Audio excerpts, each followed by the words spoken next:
మరి కాసేపట్లో Secunderabad parade grounds లో విజయ్ సంకల్ప సభ ప్రారంభం కానుంది. తెలంగాణలో పాగా వేయడమే లక్ష్యంగా బీజేపీ ఈ సభను ప్రతిష్టాత్మకంగా నిర్వహిస్తోంది. విజయ సంకల్ప సభకు భారీ కవరేజ్ కల్పించేలా ప్లాన్ చేసింది. 15 హై డెఫినిషన్ కెమెరాలు, మరో 2 జిమ్మీలు ఏర్పాటు చేశారు. గ్రౌండ్ పొడుగు ఎక్కువగా ఉండటంతో వేదికపై ఉన్న వారిని దగ్గరగా చూసేలా 40 ఎల్ఈడీలు అమర్చారు.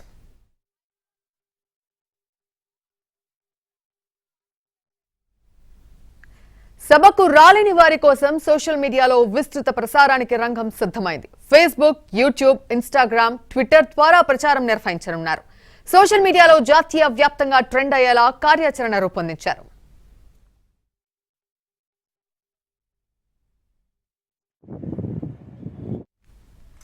బీజేపీ బహిరంగ సభకు ఖమ్మం జిల్లా నుంచి కార్యకర్తలు భారీగా తరలి వెళ్లారు.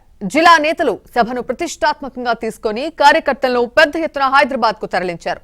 ఉమ్మడి ఖమ్మం జిల్లా నుంచి 2 ప్రత్యేక రైళ్లు కార్యకర్తలతో హైదరాబాద్ కు వచ్చారు. ఇక ఖమ్మం జిల్లా కార్యకర్తల కోసం ఎర్రుపాలెం, మధిర, ఖమ్మం, డోర్నకల్ మీదుగా ఒక రైలు, భద్రాద్రి కొత్తగూడెం జిల్లాకు చెందిన కార్యకర్తల కోసం మణుగూరు, కొత్తగూడెం, డోర్నకల్ మీదుగా మరో రైలు వేశారు.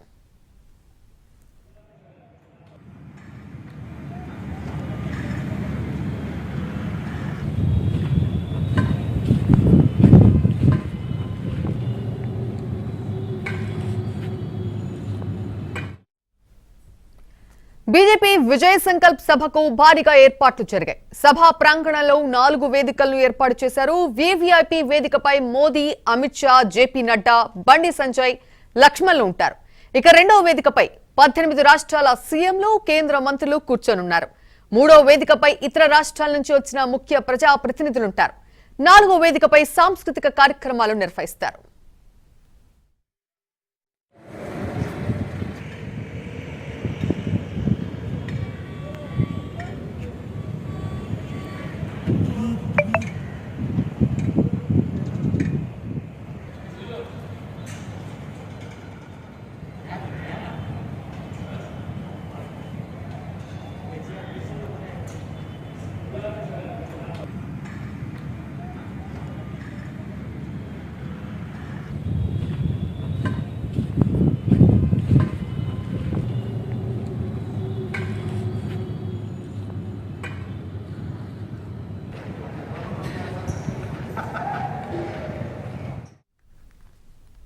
మరింత సమాచారం మా ప్రతినిధి నుమాన్ అందిస్తారు. నుమాన్, పూర్తి అప్డేట్స్ ఏ విధంగా ఉన్నాయి? ప్రస్తుతం అక్కడ పరిస్థితి ఏ విధంగా ఉంది? పరేడ్ గ్రౌండ్స్ పరిసర ప్రాంతాలంతా కూడా ఒక సందడి వాతావరణం నెలకొంది, కోలాహలంగా నెలకొంది. బీజేపీ శ్రేణులు వేలాదిగా, లక్షలాదిగా అందరూ కూడా పరేడ్ గ్రౌండ్స్ బాట పడుతున్నారు చెప్పొచ్చు. మొత్తం కూడా అంతా కూడా అంటే జిల్లాల నుంచి తెలంగాణ రాష్ట్ర వ్యాప్తంగా కూడా పెద్ద ఎత్తున సమీకరణ చేశారు.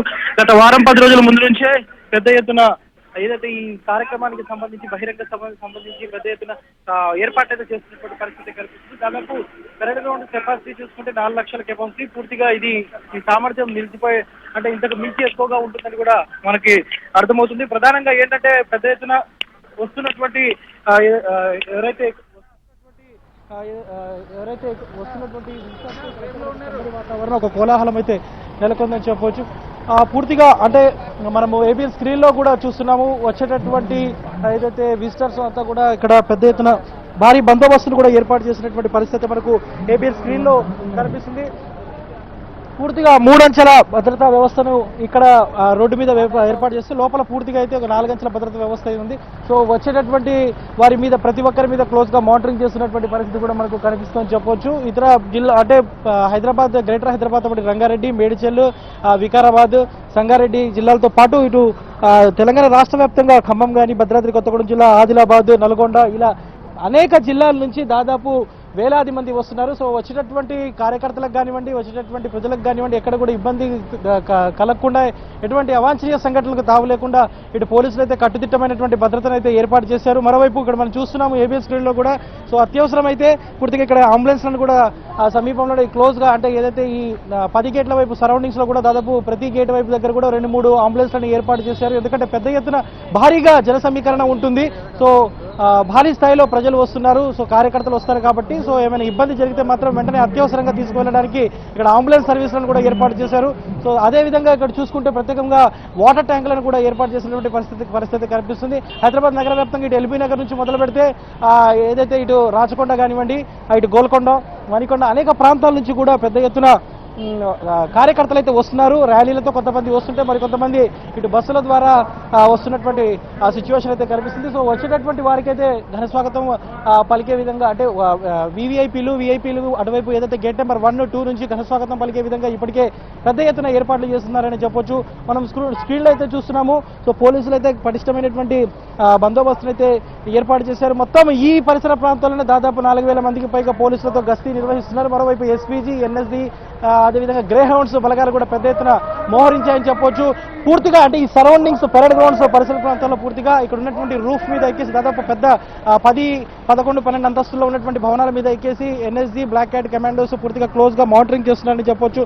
మనం చూస్తున్నాము ఏదైతే పరిసర ప్రాంతాల్లో అయితే ఆంక్షలు, ఈ ట్రాఫిక్ ఆంక్షలు ఈ రోజు రాత్రి 10 గంటల వరకు అమల్లో ఉంటాయని చెప్తున్నారు. సో మరోవైపు ఇటు మెట్రో సర్వీసులు కూడా సాయంత్రం 5:30 నుంచి రాత్రి 8 గంటల వరకు మెట్రో సర్వీసులను కూడా ఈ 3 స్టేషన్లు ఏదైతే ప్యారడైజ్ కానివ్వండి, జేబీఎస్, దాంతోపాటు పెరేడ్ గ్రౌండ్స్, ఈ 3 మెట్రో స్టేషన్లు అయితే మూసివేస్తున్నట్టు ఇప్పటికే అధికారులు అయితే ప్రకటించారు. సో ఆయా ప్రత్యేక మార్గాలు కూడా చూసుకోవాలని చెప్తున్నటువంటి పరిస్థితి మనకు కనిపిస్తుంది. సో స్క్రీన్లో చూస్తున్నాము.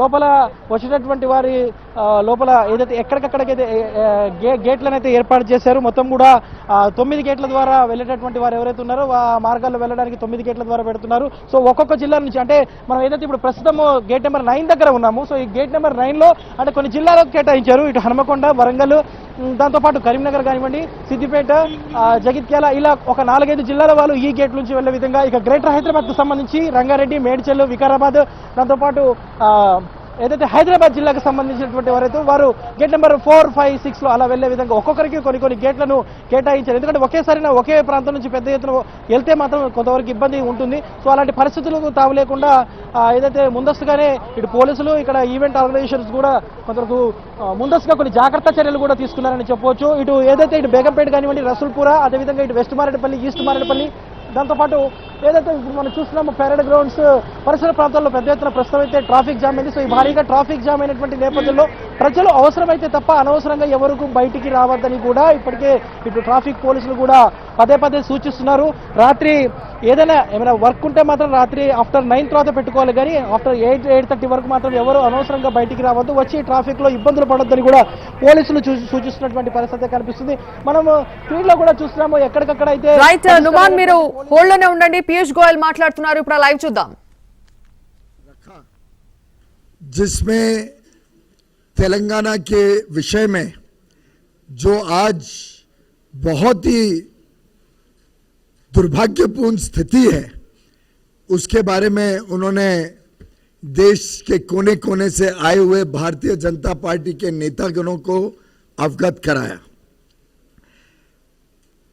राष्ट्रीय कार्यकारिणी ने बड़ी खेद व्यक्त किया है, बहुत दुख व्यक्त किया है जिस प्रकार से आर्थिक दृष्टिकोण से, सामाजिक दृष्टिकोण से, हर प्रकार से तेलंगाना के लोगों की तकलीफें बढ़ती जा रही हैं। तेलंगाना बना था जब भारतीय जनता पार्टी ने संघर्ष किया, वर्षों तक तेलंगाना के युवा शक्ति ने तेलंगाना के लिए सुप्रीम सैक्रिफाइस भी दी, अपनी जान का बलिदान दिया।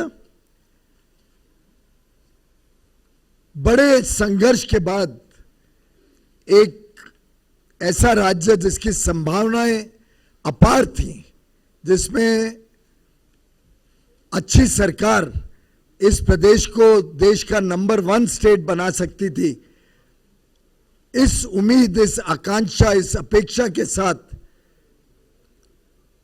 हजारों लोगों ने, लाखों लोगों ने इस संघर्ष में भाग लिया। लेकिन जिस प्रकार से गत 8 वर्षों में टीआरएस की सरकार ने लोगों की उम्मीदों को पूरी तरीके से ध्वस्त कर दिया, जिस प्रकार से भ्रष्टाचार का प्रतीक बन गई है आज तेलंगाना की सरकार, जिस प्रकार से यहाँ के एक परिवार ने, मुख्यमंत्री भी उस परिवार का सीनियर मिनिस्टर भी उसी परिवार का, सरकार पूरी, बाकी मंत्रियों के लिए कोई काम नहीं, एक ही परिवार के व्यक्ति पूरी सरकार चलाएं। एक प्रकार से परिवारवाद का एक बहुत ही दुर्भाग्यपूर्ण उदाहरण के रूप में आज तेलंगाना उभरा है। मैं समझता हूं कि तेलंगाना का हर वर्ग, चाहे वो किसान हो, चाहे वो दलित हो, चाहे वो शोषित, वंचित, पीड़ित हो, हर वर्ग, गरीब, मध्यम वर्ग, युवा, महिलाएं, सभी आज इस प्रदेश में दुखी हैं। सभी की उम्मीद थी कि 2014 में जब ये नया राज्य बना और इस राज्य को बनने में भारतीय जनता पार्टी के कार्यकर्ताओं का, भारतीय जनता पार्टी की पूरी ताकत लगी थी कि इस संघर्ष में उन सब की जो उम्मीदें थी उसको पूरी तरीके से नकार दिया गया। जब ये राज्य बना तब लोगों के 3 विषय प्रमुख थे, नीलू, निधुलू, नियामकुलू। पानी, पर्याप्त मात्रा में निवेश और जो रोजगार के साधन, खासतौर पे सरकारी रोजगार के कई सारे यहाँ पे वैकेंसीज की समस्या थी, इस सब को पूरा करने के आश्वासन से ये सरकार को जनता ने अपना वोट दिया। मैं समझता हूं जो सरकार इन वादों को लेके यहाँ पे चुनी गई थी, उस सरकार से आज पूरी तरीके से लोग दुखी हो गए। 8 वर्षों में केंद्र सरकार से भी बड़े पैमाने पे योजनाएं आई, पैसे आए, उसका दुरुपयोग हुआ। हर योजना में बड़े बड़े भ्रष्टाचार के कांड देखने को मिलते हैं। लोगों की भर्ती नहीं करी गई। जो शोषित, वंचित परिवार हैं, उनको जो केंद्र से भी सहायता मिलती है उसको लोगों तक पहुंचाने में सरकार ने बहुत दिलचस्पी नहीं दिखाई। स्वास्थ्य सेवाओं में, शिक्षा के क्षेत्र में, हर क्षेत्र में सरकार की जो रवैया है उससे आज मुझे लगता है पूरी तरीके से तेलंगाना में बहुत ज़्यादा अशांति है। जो इरिगेशन के प्रोजेक्ट्स हैं, जिसमें खासतौर पे कालेश्वरम प्रोजेक्ट था, उसमें 40,000 से बढ़ के 1,30,000 करोड़ प्रोजेक्ट कॉस्ट कर दिया गया। मैं समझता हूँ ये अपने आप में एक यूनिक उदाहरण है इस देश में कि कोई प्रोजेक्ट 40,000 करोड़ से बढ़ के 1.25 लाख करोड़ से बढ़ जाए और उसके बावजूद वो काम भी नहीं पूरा हुआ। और उसके साथ साथ जो बाकी प्रोजेक्ट्स थे, चाहे पलामूर रंगारेड्डी प्रोजेक्ट था जिससे 18 लाख एकड़ का सिंचाई की योजना थी, या नेतमपाडू निंदी का प्रोजेक्ट था, इन सब की भी अवमानना करी गई है। मैं समझता हूं जो गत दिनों में चुनाव के परिणाम आए हैं, खासतौर पे हैदराबाद के जो म्युनिसिपल कॉरपोरेशन का चुनाव रहा, जिसमें भारतीय जनता पार्टी का बहुत ही अच्छा प्रदर्शन रहा, इसी के साथ साथ जो बाई इलेक्शन दुबक्का का हुआ अक्टूबर-नवंबर 2020 में, और एक प्रकार से वो कॉन्स्टिट्यूएंसी अगर हम देखें तो एक तरफ मुख्यमंत्री की एरिया है, दूसरी तरफ उनके रिश्तेदार का कॉन्स्टिट्यूएंसी है, दोनों के बीच में दुबक्का पड़ता है। उसको भी बीजेपी ने बड़े अच्छे मार्जिन से जीता। इसी के साथ साथ जो हाल में हजूराबाद का बाई इलेक्शन हुआ, उसमें भी भारतीय जनता पार्टी का रिजल्ट बहुत अच्छा रहा और अपेक्षा ना होते हुए भी, सामान्य तौर पे मुझे लगता है मीडिया के मित्रों की भी अपेक्षा नहीं थी कि वो सीट भारतीय जनता पार्टी जीत सकती है। पूरी सरकार की, राज्य सरकार की ताकत लगी भाजपा को हराने के लिए, फिर भी बहुत अच्छी तरीके से भाजपा जीती। मैं समझता हूं 2019 के चुनाव से ही टीआरएस का सिलसिला डगमगाने लगा है। 4 सांसद भाजपा के चुन के आए और उसके बाद से एक के बाद एक जो भाजपा की विजय होती जा रही है, ये माननीय प्रधानमंत्री नरेंद्र मोदी जी के प्रति जो तेलंगाना की जनता का विश्वास है, जो प्यार है, जो उनके संवेदनशील नेतृत्व के प्रति पूरी तरीके से तेलंगाना की सरकार उनके साथ खड़ी हुई है, उसका एक प्रमाण है।